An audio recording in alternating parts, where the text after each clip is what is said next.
Au nom du Père, du Fils et du Saint-Esprit. Amen. Lecture du livre des Actes des Apôtres, chapitre 8, versets 26 à 40.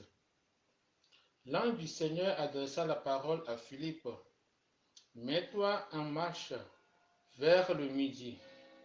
Prends la route qui descend de Jérusalem à Gaza.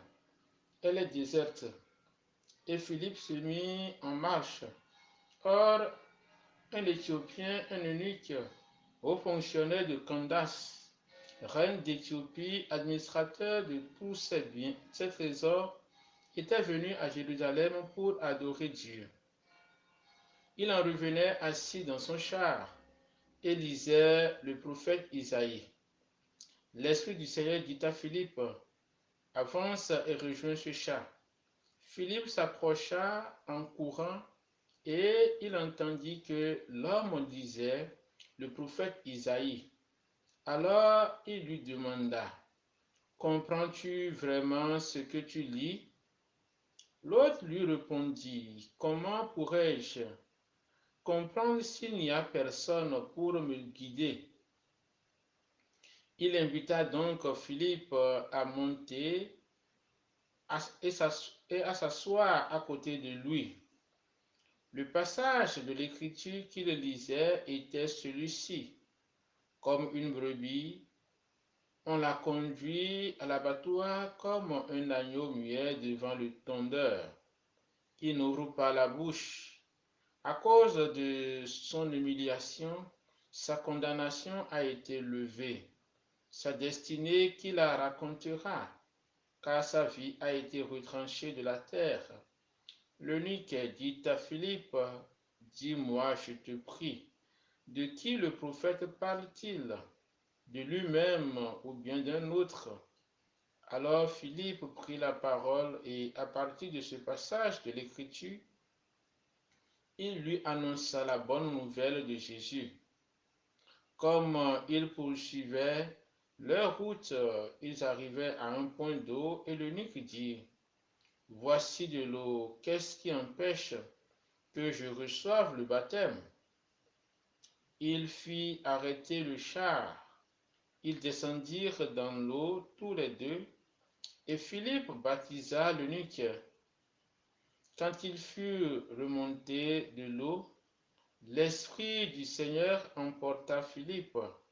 L'eunuque ne le voyait plus, mais il poursuivait sa route, tout joyeux.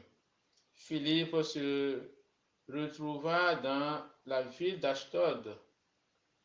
Il annonçait la bonne nouvelle dans toutes les villes où il passait jusqu'à son arrivée à Césarée. Parole du Seigneur, nous rendons grâce à Dieu. Psaume 65. Peuple, bénissez notre Dieu.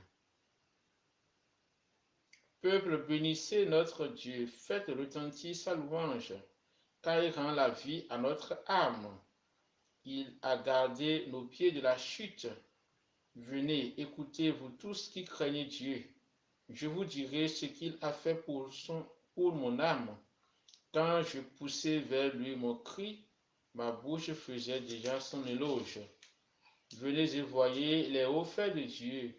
Béni soit Dieu, qui n'a pas écarté ma prière, ni détourné de moi son amour.